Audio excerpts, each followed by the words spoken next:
Bom, a contracepção é um capítulo à parte na ginecologia e muito gostoso de trabalhar com as adolescentes, especialmente. São muitas as formas de contracepção. A chave é a paciente conhecer e dominar a informação para fazer a escolha melhor para si. Não é o ginecologista que escolhe o melhor método contraceptivo para a mulher. É a mulher que tem que ter autoconhecimento suficiente para entender o que funciona melhor para ela. Por quê? Por exemplo, os métodos contraceptivos, eles podem ser, a começar, comportamentais ou não comportamentais. O que são os métodos comportamentais? São aqueles em que dependem da disciplina da paciente para dar certo, ou seja, para proteger contra a gravidez indesejada. São métodos Billings, métodos do coito interrompido ou método da tabelinha. Entretanto, esses métodos comportamentais têm uma taxa de falha maior. O que é uma taxa de falha? É aquela paciente que segue o método corretamente, ainda assim engravida. Porque o Billings, o muco cervical, a temperatura vaginal, o próprio processo ovulatório é muito sensível a fatores externos, como ansiedade e emoções. Por outro lado, em relação a métodos não comportamentais, existem os hormonais e os não hormonais. Quais são os hormonais?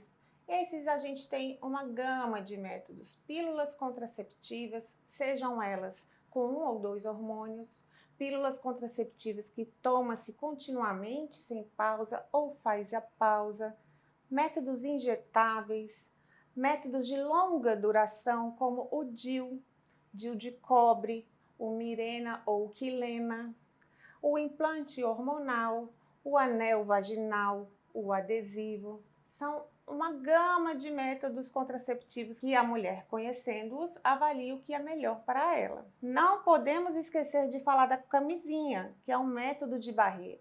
E qualquer que seja a escolha da paciente, a gente fortemente recomenda a associação de métodos: barreira, camisinha masculina ou feminina e mais um. Uso prolongado de anticoncepcional, seja ele qual for, não causa infertilidade.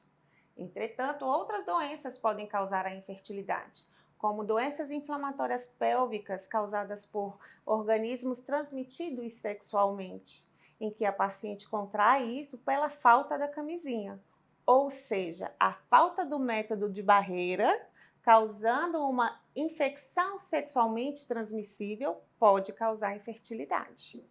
Mito ou verdade que o uso de pílulas contraceptivas podem causar o aumento do peso na mulher? Depende. Na verdade, dependendo do perfil hormonal escolhido para a contracepção, algumas pacientes apresentam maior retenção de líquidos, maior inchaço. Isso pode refletir sim na balança. Mas eu costumo falar para as minhas pacientes que qualquer coisa acima de 2 quilos na balança não é o contraceptivo, e sim seus hábitos de vida. Qual que é a relação da pílula anticoncepcional com a trombose? Existem pílulas contraceptivas de duas formas, de duas composições. As que são à base apenas de progesterona e as que têm, além da progesterona, a associação com estrogênio.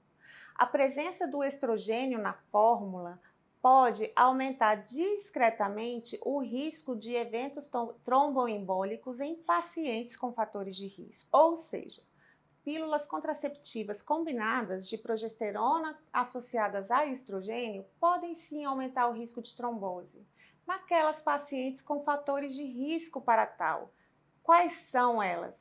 Pacientes que já tiveram histórico de trombose no passado, pacientes portadoras de doenças que a gente chama de trombofilias, pacientes com passado pessoal ou familiar importante de trombose, acidente vascular cerebral, infarto, pacientes obesas acima dos 35 anos e tabagistas.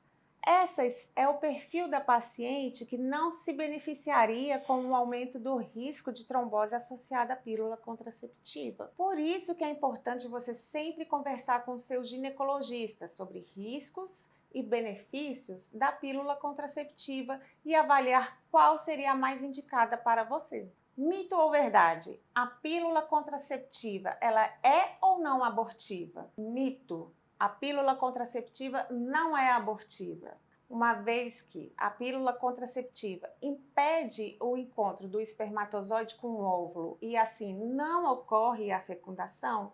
A pílula contraceptiva não pode ser considerada abortiva. Em relação aos métodos contraceptivos hormonais, eles podem alterar o humor? Bom, assim como qualquer tratamento medicamentoso que a gente use, todos têm seus efeitos colaterais. A alteração do humor pode sim ser um efeito colateral dos hormônios, mas isso é muito de pessoa para pessoa, depende do perfil da paciente, se ela já tinha uma labilidade emocional prévia ou não, ou se existem outros fatores associados naquele contexto que podem determinar a mudança do seu humor.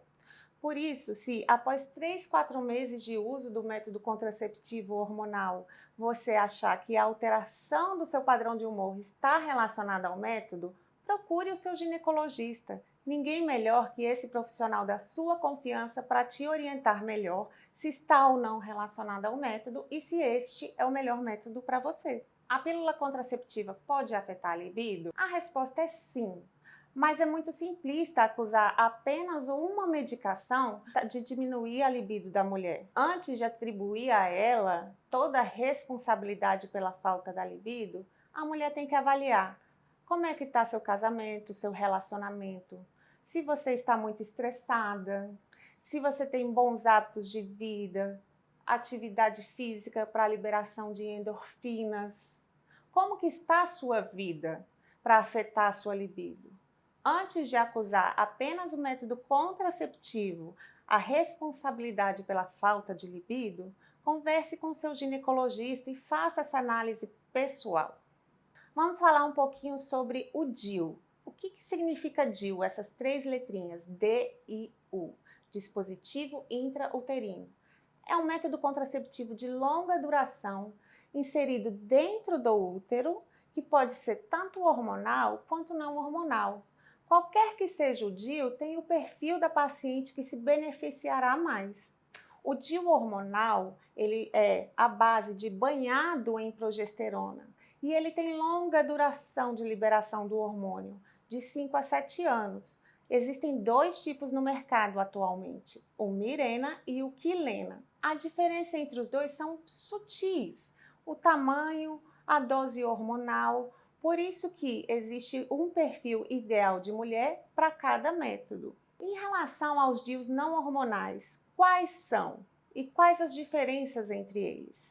Basicamente, mais conhecido no mercado são os DIUs de cobre, os DIUs de cobre e prata, os DIUs multiloads, mas tem vários outros modelos no mercado que são pouco usados hoje em dia. O DIU de cobre, que é o mais conhecido, ele tem 10 anos de ação contraceptiva. Ele age como um método de barreira e bioquímico dentro do útero, impedindo o encontro do espermatozoide com o óvulo. O DIU de cobre e prata, ele chegou para tentar diminuir um pouco o efeito colateral do DIU de cobre, em geral, que seriam aumento de sangramento e aumento das cólicas.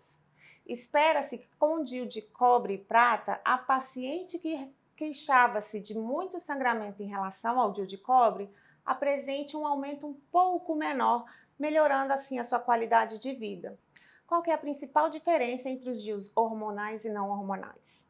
Basicamente o DIU hormonal ele é usado na tentativa de diminuir sangramento e cólicas, enquanto que o DIU não hormonal ele não tem essa ação.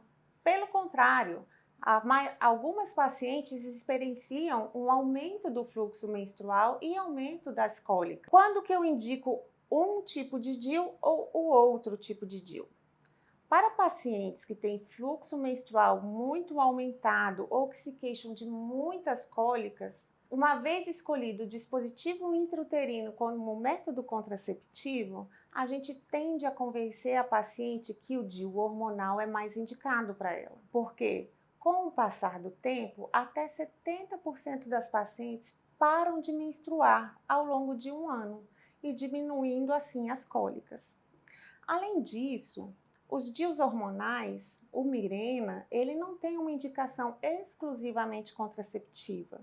Pacientes portadoras de endometriose se beneficiam muito do tratamento hormonal com o Mirena. Bom, a mulher colocou o Mirena. É verdade que ela nunca mais vai menstruar? Mito. Essa afirmação não é verdade. Não é que nem um analgésico para dor de cabeça que você toma e a dor de cabeça passa. Um DIU hormonal não funciona assim. Uma pequena parcela das pacientes, sim, elas são as abençoadas que, colocando o Mirena, elas param imediatamente de sangrar e ter cólicas. Mas o mais frequente no consultório é, ao longo dos meses, essa paciente experiencia a diminuição gradual do fluxo menstrual e das cólicas até que cessem. Após a colocação do DIU, quais os cuidados que a paciente tem que ter? Geralmente, o ginecologista que faz a inserção do dispositivo solicita à paciente que faça uma ultrassonografia transvaginal alguns dias depois para confirmar que o DIU ficou bem posicionado. Uma vez confirmado o adequado posicionamento do DIU, a paciente volta a fazer seus exames de rotina anual. Não há necessidade de diminuir essa frequência de avaliação para confirmar se o DIU está no lugar. Outra pergunta muito frequente em relação ao DIU é como que funciona, como que coloca. Geralmente, a inserção do DIU é feita em consultório. É um procedimento rápido, mas muitas vezes não é indolor. Mas dor é algo subjetivo. Tem pacientes que são mais ou menos sensíveis. Tem pacientes que na hora da inserção nem franzem a testa, mas tem pacientes em que o limite tolerável de dor é tão baixo que elas não conseguem fazer a inserção no consultório.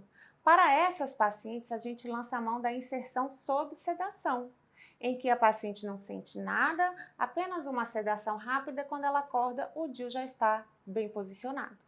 E a segurança do DIU, doutora? Eu posso engravidar usando o DIU? Sim, nenhum método é 100%. O único método que te garante que você não irá engravidar é a abstinência sexual. Ponto. Mas as taxas de segurança dos DIUs são elevadíssimas, a ponto que DIUs hormonais têm uma segurança contraceptiva maior do que a própria laqueadura tubária. Mas nenhum método é infalível. Porém, como não depende da disciplina da paciente em lembrar de tomar, em lembrar de trocar, a taxa de segurança contraceptiva estatisticamente, comprovadamente, é maior do que dos outros métodos. Pensando na validade do DIU, cada DIU tem seu prazo de validade. De forma geral, os DIUs hormonais duram 10 anos e os DIUs não hormonais em bula duram 5 anos. Entretanto, se você passou esse tempo de troca e você não se lembrou, não se atentou, não se preocupe, mas procure o mais breve possível o seu ginecologista.